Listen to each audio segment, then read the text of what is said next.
Today we are talking about slip discs.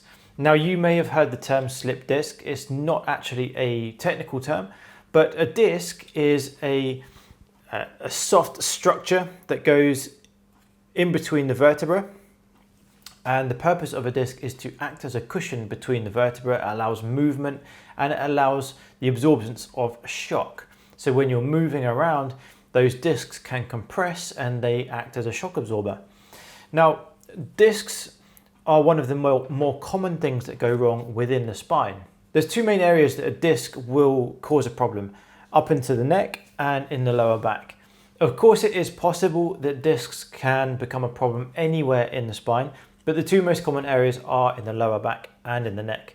But for the purposes of today's video, we're only going to be discussing the discs in the lower back. But the principles will still apply into the neck as well. So if you do have a neck related disc problem, don't worry, this will still be relevant to you and it will still give you some information that may help you. So the first thing we need to really discuss is exactly what is a disc.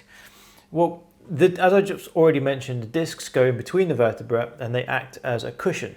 They act as a shock absorber. They allow movement between the vertebra. Discs are made up of two main kind of structures. The first is a gel-like substance that goes in the middle here. This is called the nucleus, and then the disc is made up of various different rings that go around it. This is called the annulus. Now I want you to think of a disc a bit like an onion. Strangely enough, I have an onion here. So with an onion, the onion is made up of rings, circumferential rings. Now each of these rings has different directions of fibers. So as you can see on the skin of the onion, there's lots of lines that go along vertically. In a disc, each ring is made up of these fibrous layers. In the middle is where you'd have the nucleus. And I want you to think of the nucleus a bit like a gel-like substance, a bit like toothpaste. So you've got these rings, and in the middle you've got this gel-like substance, and that's called the nucleus. So when you move, when you're moving around and the spine is bending in all different directions, that nucleus is being pushed in all sorts of different directions, and it depends on where the pressure is within the disc. Now you may have heard the term slip disc. Now a disc doesn't slip out. It doesn't go from where it is to just kind of pop out in one direction or the other. It's not sort of just positioned in there and it's loose. Actually, it's sort of cemented to either side of these vertebrae. So if you look at these two here, it was kind of glued on either side. So it's not going to actually go anywhere. But what can happen is this central substance can end up becoming sort of pushed out one side or the other. Now the nucleus tends to come out towards the back. So this is the back of the spine, this is the front. So the gel-like substance, the nucleus, will tend to come out mainly towards the back, towards the sides, and occasionally it can come centrally through the back as well. The reason why a disc won't sort of bulge or prolapse out the front is because at the front of the spine there's a really thick ligamentous layer. So that provides a lot of structure and support, so the disc cannot really bulge out of the front of the disc. So as I've just mentioned, that was the structure of a normal disc. Now what can happen over years is these layers in the disc become thinner or they become slightly torn. And what can happen is the central part of the disc can start to sort of creep out towards the back and towards the side. So here, this is called a bulging disc. So this central substance has not quite come out, so it hasn't left the disc, but it's sort of pushing out towards one side. So this is known as a bulging disc. As that progressively gets worse, so as those layers of the disc become gradually weaker and more torn, then the disc can find its way out, and that's known as a disc prolapse. So this is how it would look if it was a disc prolapse. As you can see, the central substance has now pushed its way out, and so as it's pushed its way out, what happens is it can compress on the nerves that would normally be coming out of here as well. So if I show you on this one, here you can see where the central substance, the nucleus, has pushed out of the disc and is now compressing this nerve. So when this happens, you can get compression of the nerve and it can cause a lot of pain. So depending on how much this substance has been pushed out, even at this stage, at the bulging stage, this can cause pain. So if this bulge is starting to push or starting to compress some of the nerves that come out here, then that can cause some neurological symptoms such as pins and needles, pain, weakness. But generally speaking, if it's not that severe, it won't often cause that much of a problem. The more it bulges out and the more severe it becomes, the more problem you would expect, assuming that it is compressing one of the nerves. So the symptoms of a disc problem, generally speaking, would be pain, numbness, pins and needles, or weakness. Now, most people sort of in their 20s and above could potentially have a disc related problem. I, for all I know, could have a disc bulge or a disc prolapse. People can have disc problems without having pain or without having symptoms. And vice versa, people can have problems, nerve pain, pins, needles, weakness, without even having a disc problem. So just because you may have been diagnosed with a disc bulge or a disc herniation doesn't necessarily mean that that is what's causing your pain. So sometimes what happens is people get diagnosed with an MRI and it shows a disc bulge and they think that that is the reason for their pain, but it's not always. So I had a young lady come to see me quite a while back now, and she had back pain. It was fairly non-specific and there was a vague sense of sort of pain down the back of the thigh, but it was nothing that serious or nothing particularly excruciating. She was still walking around just fine. Eventually the pain seemed to just progressively get a bit worse, so we decided to send her for an MRI, and actually the MRI came back with a very severely prolapsed disc, to the point where it was almost sort of cutting off some of her spinal cord. So actually this was a medical emergency and we sent her to hospital and she was operated on within a day or two. But the severity of the disc prolapse that she had was not correlated to the pain. And without that MRI, if she'd have gone to the hospital with just the symptoms that she had, she would probably have been sent away just with painkillers. But because she took the results of her MRI and it showed how severe it was, they actually took it seriously and admitted her in. So what can cause a slip disc? Well, poor mechanics, generally speaking, will wear a disc thinner. As we get sort of into our late 20s, early 30s, that tends to be the most frequent time a disc would go wrong. But the reason is because discs generally are quite thick and plump and hydrated. So in our younger years, there's plenty of cushioning, plenty of movement for these discs. So they're more likely to go wrong when they're younger. And as we get older, the discs tend to become more dehydrated and thinner. So unless you've already had a disc problem in your earlier years, then when you're sort of in your 50s, 60s, you're less likely to get a disc prolapse or bulge or slip disc if you haven't already had one. So over time, these layers of the disc, so if you go back to thinking about the onion, these layers tend to become a bit weaker in a certain place. And as pressure is put on the disc and this central substance is being pushed in one direction, that will tend to cause more pressure on those tiny little cracks in those layers, and eventually it will be pushed out the back, and that's when it becomes a disc prolapse. So poor postures, so sitting a long time, not being fit, not being healthy, being overweight, lifting heavy objects with poor lifting technique, and even vibrations. So people who sit in lorries or heavy industrial machinery that vibrates will often weaken a disc. So lorry drivers tend to have quite a lot of disc problems as well. So I want you to think of a disc also a bit like a donut, a jam donut. So you've got the jam in the center, and then the outside, the sort of pastry, the bread part is the the fibers. So here I actually have a jam donut. Well, it's actually a custard donut, but here I have a donut. And what I want you to imagine is that this is the disc. My hands are the vertebra, and this way would be the front and this way would be the back. So as we put pressure on a disc, if it's fairly central, you don't get much of a bulge of the jam or the custard in the middle. But as we bend forwards, so as the vertebrae start to sort of wedge, so the front goes down, so it's compression at the front, and then the back becomes more open, that puts more of a pressure of the central part of the disc to push it backwards.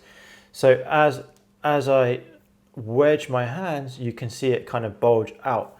And that's very similar to what happens with a disc. The most common movement that causes a disc to bulge is a flexion type movement, or flexion and twisting. So whenever we lift something and we're lifting with bad posture, what's happening is we're pushing that nucleus of the disc more towards the back. So if we have a weakening of the fibers, at some point, something is going to cause that last fiber to just go. And that's when the disc will sort of push out or bulge out and cause you pain.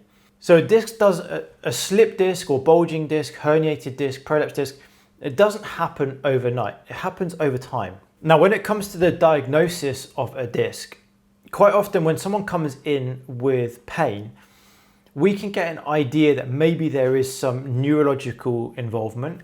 Maybe based on their presentation, we might suspect a disc. And there are certain tests that we can do, such as coughing, sneezing. Is there pain when you bear down to go to the toilet? If you bend forwards, does that cause you pain? So certain things we can do to kind of enhance our suspicions of a disc problem, but we will never be able to fully diagnose that there is a disc present without the use of an MRI. So an MRI is kind of the conclusive way to determine if there is a disc bulge or disc prolapse and what severity it is. And on the screen just here, I'm going to put some images of some disc bulges, disc prolapses. These are not my patients, these are just images that I found on a stock image site, but they're quite good images and they do show you what it looks like on an MRI and how a disc bulge or a disc prolapse might appear. So just to recap briefly, a disc bulge or a disc prolapse, if it's pressing on a nerve, that can cause pain, that can cause numbness or pins and needles. If it's quite severe, it can end up causing a weakness. Now, if there's a disc bulge or disc prolapse in the lower back, what you might expect is sciatic type symptoms, so pain in the buttocks, down the back of the leg, maybe even as far as the foot or the toes. If the disc prolapse gets significantly worse and ends up severely compressing a nerve, what you could end up with is something called saddle anesthesia, and that's numbness on the inside of your thighs. And then even worse, you could get something called cauda equina, where a disc is basically compressing or obstructing the lower part of the spinal cord, and then that causes you to have an inability to pass water, so you can't urinate, and sometimes it might cause constipation as well. If it does get to the point where it is an inability to pass water, that is a medical emergency. So if someone came in to see me and they said they haven't been able to urinate, then it's straight on the phone to the ambulance and get them to hospital, because what happens is that patient can't feel, they don't have any control of their bladder. And if it keeps filling, then eventually what can happen is it can burst. So it's pretty serious, but generally speaking, I've never had that actually happen to me in clinic, so it doesn't happen that frequently, but I do know of people that has happened too. If for the most part the discs are compressing a nerve and it's not treated, but it's not so severe that it's cauda equina or the saddle anesthesia, it's just nerve pain. If it's not treated, then what can happen is the nerves can end up being permanently in a state of damage or weakness or pain. So it's definitely worth doing stuff about it, trying to get the pain down, trying to get that bulge reversed slightly, and get treatment as well. Now, when it comes to the treatment of disc related problems, disc bulges, disc prolapses, we can quite often start with just conservative approach. Now, as you might remember earlier with the donut, as you compress, you're more likely to get the disc bulge out the back, especially if you're flexing as well. So traction is a very useful way to cause a pulling of the disc, and what can sometimes happen is that can suck the nucleus back in towards the disc. So it helps to sort of re-establish some of that hydration, that thickness in the disc. So simply hanging from a bar is very useful. Or if you have chairs at home with arms, what you can do is just lift yourself up by the arms and let yourself just relax your bum and hips and pelvis down towards the bottom of the chair. And that causes a nice traction through the spine as well. We can also try physio exercises or movement-based exercises. Generally speaking, I wouldn't do anything with weights at this stage, but simple things like a Mackenzie press up where you're on your front and you push yourself back so you get an arch, so you're sort of arching yourself backwards. That can also help to sort of push that disc back in. And again, just other simple things like cat and cow from yoga, where you're getting movement through the spine, but because you're in a fairly neutral position, you're not causing too much pressure through the disc, so you're less likely to get any worsening of your symptoms. Because when you have a disc bulge or disc prolapse or disc related problem, you're likely to get a lot of spasm, a lot of pain. So movement is really going to help you to relieve some of that pain, or just get some of those muscles working and softening and relaxing a little bit more. Because the last thing you want to do is stay still and not move. You need to move, you need to get those muscles working. So gentle movements, gentle exercises like cat and cow from yoga. Now, if with conservative treatment or exercises, the disc doesn't get better, the next step would probably be to go and see a doctor or surgeon. Depending on how serious the disc bulge is, it may require surgery. Now, in all of my years of being an osteopath, most disc-related problems I've seen have got better on their own. There's only 2 or 3 patients I can recall out of 10 years of practice who have ended up having to have surgery. One was someone in their neck and a couple were in their lower back. But after surgery, the outcome was pretty good. So although surgery, generally speaking, is something you want to avoid and only use as a last resort, it is actually a fairly common surgical procedure. What they can do is just snip off the bulging part of the disc. They can just trim the disc so it takes the pressure off the nerve. In extreme cases, what they may do is remove the disc completely. Sometimes they fuse the vertebra. And if you're lucky, sometimes they might put in a prosthetic disc. I'm not that clued up on the surgeries, so that's just what I've come to understand. But if you do go down that route, it's definitely worth consulting with your surgeon and asking what your options are. The outlook of a disc problem is actually generally pretty good. Now, it may be that you are in pain for a period of weeks or months, but the more you are doing, the better the chances of that pain getting better. Of course, when there is a disc bulge, there's going to be a lot of inflammation.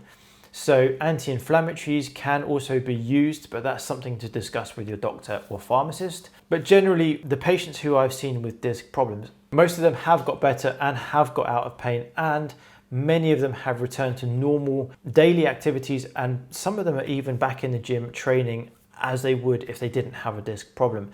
So if you do have a disc problem, don't worry too much. Go and get it seen to, get it MRI'd, figure out how bad it is, start doing your exercises, start doing some traction, some gentle movements like cat and cow, and give it a bit of time. If it doesn't get better, then maybe consider the surgical route. But generally speaking, you can expect your disc problem to get better. Now, can a disc bulge or disc prolapse, disc herniation, slip disc be prevented? Well, there's no particular evidence to suggest that we can prevent it. If it's going to happen, it's going to happen. But we can certainly do things to minimize the risk of disc problems. So the first thing is just staying fit and healthy, making sure you're well hydrated, so that keeps the discs nice and hydrated. If you're lifting things, make sure you're lifting with a straight back and you're not bending forwards. If you're overweight, it's definitely worth trying to lose some weight, because the more we are overweight, the more compressive forces we have going through the discs. And also it's just worth noting certain postures will aggravate discs. So on the screen right now, I'm going to put an image and it just shows you the different postures that we can put ourselves in and how much pressure each of those postures will put through the discs. So when we're lying down, that's the lowest pressure within the discs.